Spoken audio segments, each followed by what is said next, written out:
আন্দোলন সময় মতো করতে হবে। সরকার কি সময় দিয়েছেন আপনারা? সরকার যে পে স্কেল নিয়ে কথা বলবে বা পে স্কেলের যে জন্য যে কাজ করবে সেই সময়টুকু কি আমরা দিয়েছি এখন পর্যন্ত সরকারকে? হুট করে রাস্তায় আন্দোলনের ডাক দিবেন আর আমরা ঘরে বসে বসে আঙ্গুল চুষবেন। আপনারা কয়জন আন্দোলনে আসেন আমরা জানি না? অতীত ইতিহাস আমরা দেখি নাই? আপনাদের জন্য আন্দোলনের ডাক দিয়ে কি আমরা চাকরি হারাবো নেতারা? আপনারা তো সেটাই চাচ্ছেন।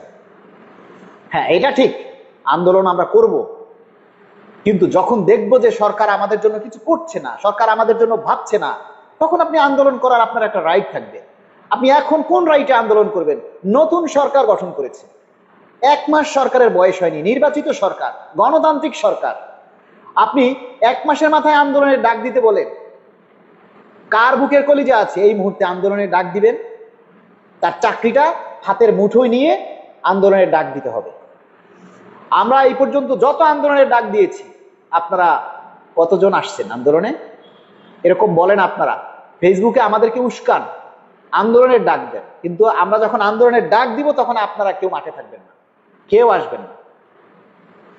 ঠিক আছে? এই যে এমডি মুকুল মিয়া, জানি না উনি কোন রাজাকার, লিখেছেন নাটক বাদ দেন মিয়া, ভিউ ব্যবসায়ী, নিজের ফায়দা তো ঠিকই লুটাচ্ছেন, ফাজলামি করেন মিয়া, ইউ আর রাবিশ, ইউ ফাজলামি করছেন। নাটক করছি আমরা আপনার মুরদে কুলায়? আপনি এসে এভাবে সোশ্যাল মিডিয়ায় দুইটা কথা বলেন, দেখি আপনার পুরুষত্ব কতটুকু, আপনার হিম্মত কতটুকু।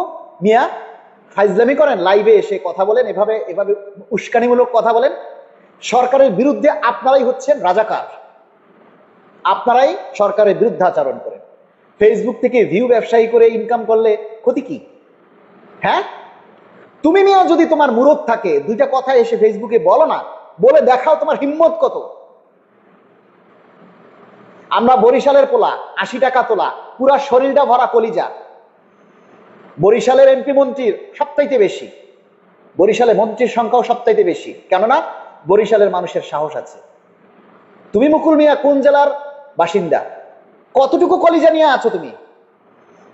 আমাকে ভিউ ব্যবসায়ী বলার আগে তোমার বোঝা উচিত ছিল যে ভিউ না হলে আমাদের দাবির কথাগুলি কোথাও যাবে না।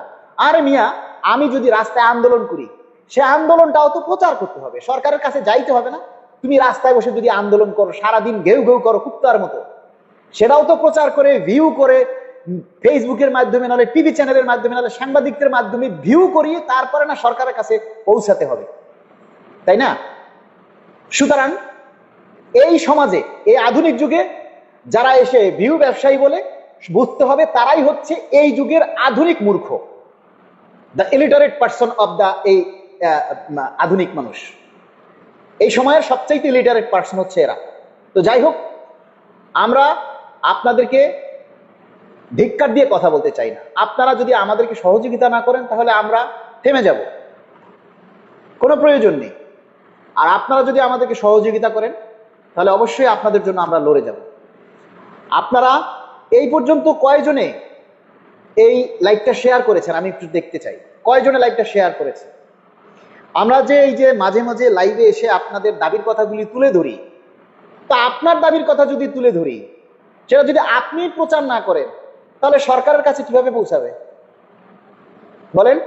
আপনি রাস্তায় আন্দোলন করলেন, ধরলাম আন্দোলনই দিলাম, আপনি আসলেন, সে আন্দোলনটা যদি প্রচার না হয় তাহলে সরকারের কাছে পৌঁছাবে কিভাবে বলেন? সরকারের কাছে কেউ ভাবে পৌঁছাবে? তো আপনারা আগে সোচ্চার হন, নিজের দাবির প্রতি আগে নিজে দায়িত্বশীল হন। আপনি নিজের দাবির প্রতি আগে দায়িত্বশীল, নিজে দায়িত্বশীল হন, নিজের দাবির কথা নিজে প্রচার করুন, তুলে ধরুন। আরে ভাই, আমরা 22 লক্ষ কর্মচারী, 22 লক্ষ কর্মচারীর মধ্যে 19 লক্ষ মানে 21 লক্ষ আমি বাদ দিলাম, 21 লক্ষ সরকারি কর্মচারীর কথা বাদ দিলাম।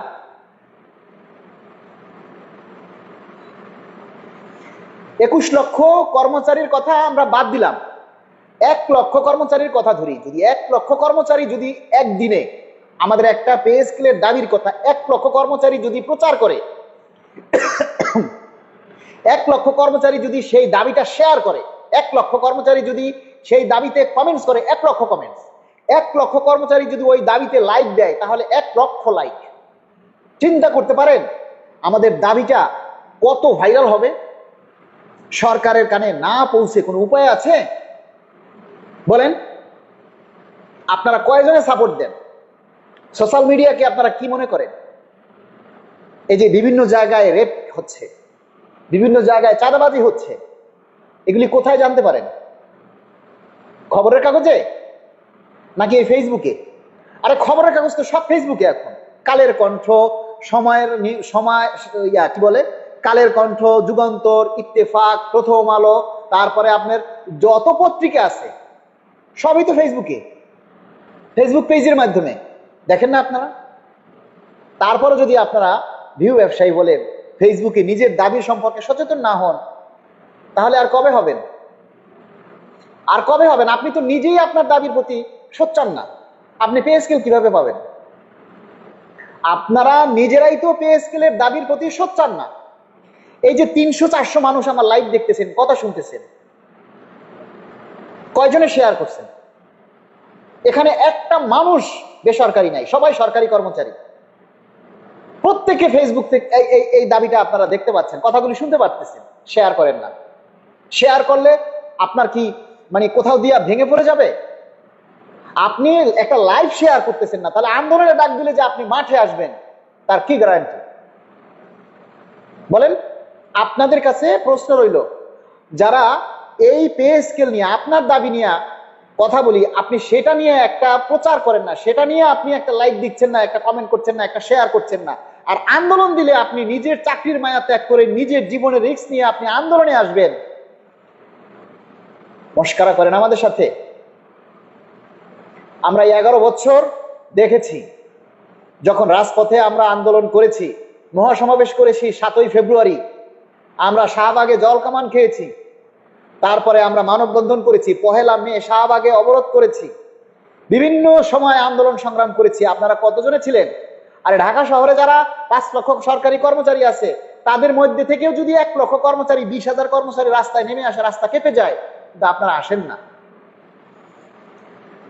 একটা কথা সবাই এখন মাথায় রাখবেন, আমি এখন 100 টাকা বেতন পাচ্ছি, আমার চাকরিটা চলে গেলে আমি ওই 100 টাকাও বেতন পাবো না।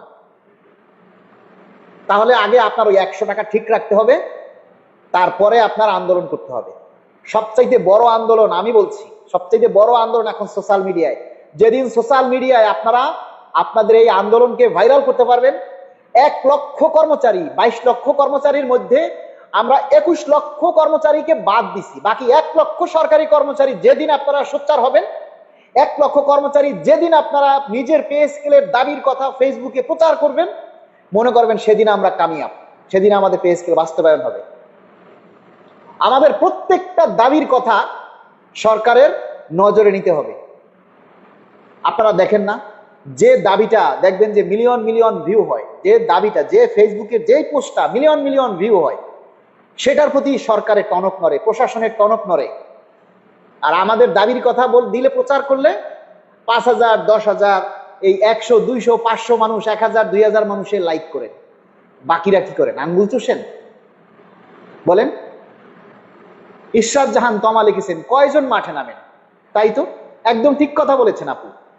আন্দোলনের ডাক দিলে কয়জন মাঠে নামেন বলেন? ইসাক কবির ভাই লিখেছেন, কেন ভাই 5 তারিখে ধোকা মিছিল নিয়ে যমুনা অভিমুখে ওখানে যে লোকজন আহত হলো, সে কথা কি আপনি ভুলে গেছেন? বলাটাই স্বাভাবিক, ধন্যবাদ।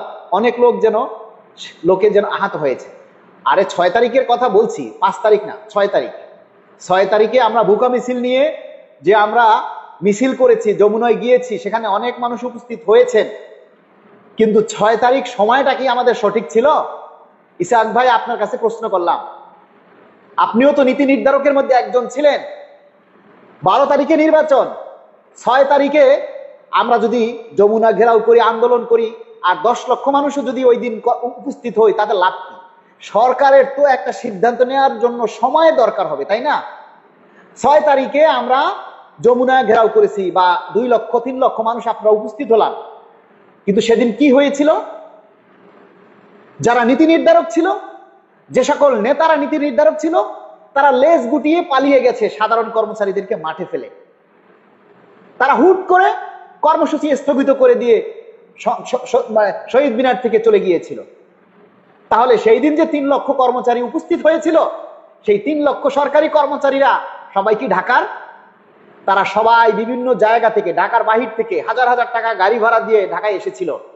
কিন্তু আপনারা যারা শীর্ষস্থানীয় নেতারা ছিলেন, তারা সেদিন কি করছে? সেদিন শীর্ষস্থানীয় নেতারা লেজ গুটিয়ে সে দাবির সম্মুখ থেকে পালিয়ে গেছে। আর যে সমস্ত ভাইরা আহত হয়েছিলেন, তাদের খোঁজ খবর কে নিয়েছে? ইসহাক ভাই, আপনি নিজেও আহত হয়েছেন, আপনার নিজের পায়েও যে রাবার বুলেটের আঘাত লেগেছিল, বলেন কয়জন আপনার খোঁজ নিয়েছিল? আর 6 তারিখে আমরা কর্মসূচি দিয়েছিলাম, তারপরে 2-3 দিন 3-4 দিনই ছিল অফিস বন্ধ, শুক্র শনিবার সহ কয়দিন ছিল অফিস বন্ধ। এর মধ্যে সরকার যে একটা সিদ্ধান্ত নিবে, সেই সিদ্ধান্তটা নেওয়ার সময় কি তখন ছিল? আমরা 6 তারিখের সেই প্রোগ্রামটা কেন আরো 1 সপ্তাহ আগে নিতে পারিনি? কেন দাবি আদায় ঐক্য পরিষদ সেই প্রোগ্রামটা আরো 1 সপ্তাহ আগে দেয়নি? আর কেন সেদিন দাবি আদায় ঐক্য পরিষদের নেতারা শহীদ মিনার থেকে লেজ গুটিয়ে কেন পালিয়ে গিয়েছিল? কেন সেদিন হঠাৎ করে কারো সাথে পরামর্শ না করে, সাধারণ কর্মচারীদের সাথে পরামর্শ না করে কেন তারা সেদিন কর্মসূচি স্থগিত করেছিল? সেদিন যদি আমরা শহীদ মিনারে রাতে অবস্থান করতাম, আমরা কেন যে জরুরি অবস্থা ভেঙে আমরা সেই যমুনার সামনে পর্যন্ত চলে গেলাম? কেন সেখানে সাধারণ কর্মচারীদেরকে প্রবেশ করতে দেওয়া হলো?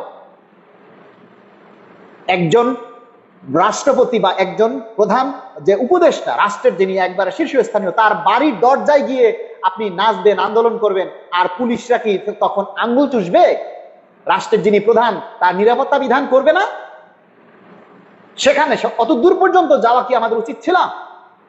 আপনারা সেদিন জানতেন ইনকিলাব মঞ্চের নেতারা শাহবাগের পরে ওই যে সোনারগাঁ হোটেলের সামনে সেদিন তারা ইনকিলাব মঞ্চ বসেছিল, তারপরও কেন আপনারা সেদিন ওই পথ দিয়ে আমাদেরকে নিয়ে গিয়েছিলেন? আগের দিন মিটিং হয়েছিল, কেউ যদি গ্রেফতার হয় তাহলে যারা থাকবে, পরবর্তী যারা থাকবে তারা আন্দোলন চালিয়ে নেবে। ওই দিন যদি কেউ আহত হয়, পরবর্তীতে যারা থাকবে তারা আন্দোলন চালিয়ে নিয়ে যাবে, এরকম সিদ্ধান্ত হয়েছিল আগের দিন, হয়নি? আপনি সেখানে উপস্থিত থাকেননি।